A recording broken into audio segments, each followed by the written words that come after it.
নমস্কার বন্ধুরা, চন্দনা রান্নাঘরে আপনাদের স্বাগত জানাই। আজকে আমি আপনাদের বরবটি দিয়ে একটা রেসিপি করে দেখাবো। এই দেখুন, আমি ছোট ছোট করে বরবটিটা কেটে নিয়েছি, আর আছে দুটো আলু সেদ্ধ, আর আমি দুটো ডিম ভেঙে নিয়েছি, আর আছে চেরা কাঁচা লঙ্কা। এখানে আছে পেঁয়াজ বাটা, আর আছে আদা রসুন বাটা, আর একটা টমেটো বেটে নিয়েছি।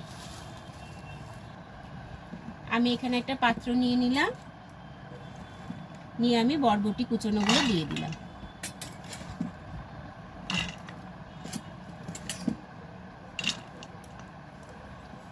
আর দিয়ে দিলাম ডিম দুটো।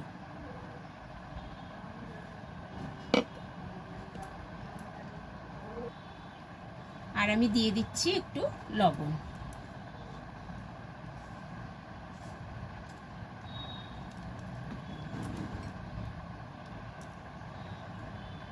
আর দিয়ে দিচ্ছি 2 চামচ বেসন।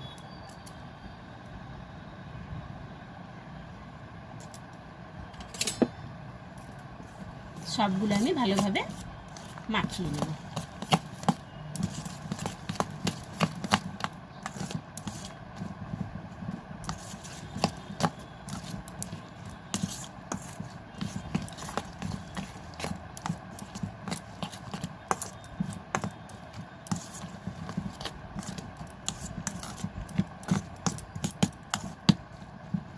ভালোভাবে আমার মাখানো হয়ে গেছে। ফ্রাই প্যানটা আমার গরম হয়ে গেছে, আমি এবারে তেল দিয়ে দিচ্ছি।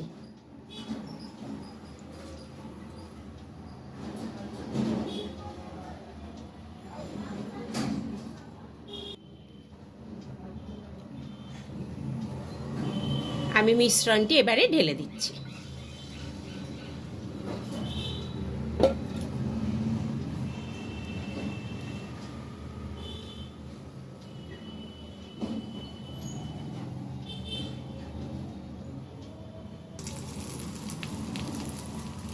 আমি এবারে উল্টে দিচ্ছি।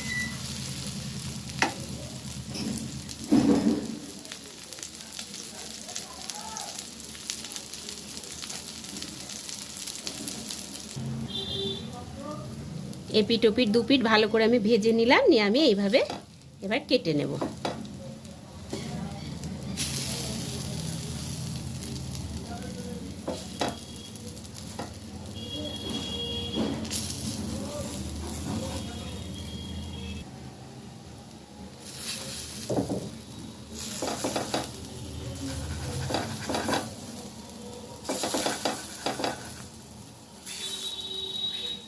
এই দেখুন, খুব সুন্দর করে আমি কেটে নিলাম। এবারে আমি এগুলো নামিয়ে নিচ্ছি।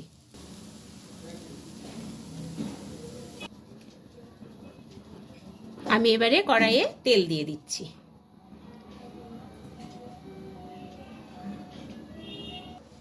দিয়ে দিলাম জিরে ফোড়ন।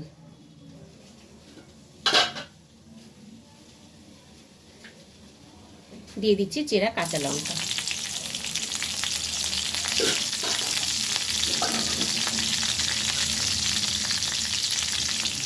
আদা রসুন বাটা আর পেঁয়াজ বাটা।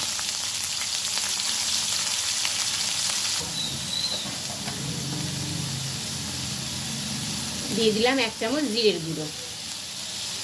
দিয়ে দিচ্ছি হলুদ গুঁড়ো।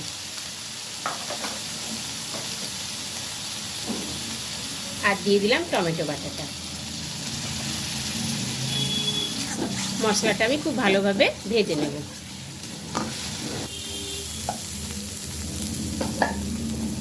আমি এবারে সেদ্ধ করে রাখা আলুগুলো দিয়ে দিলাম।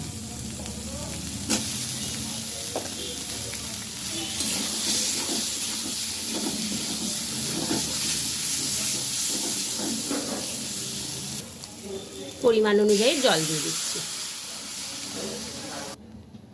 স্বাদ মতন লবণটা দিয়ে দিলাম।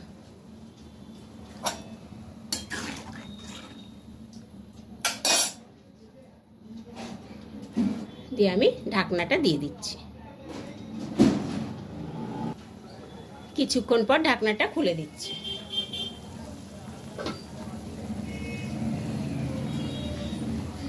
ভেজে রাখা ধোকাগুলো দিয়ে দিলাম।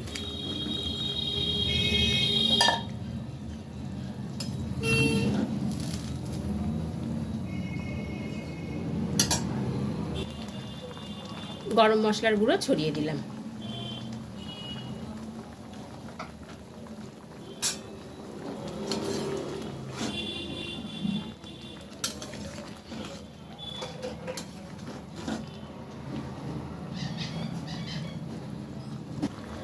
বরবটি দিয়ে ধোকার ডালনাটি আমার হয়ে গেছে, আমি এবারে নামিয়ে নেব।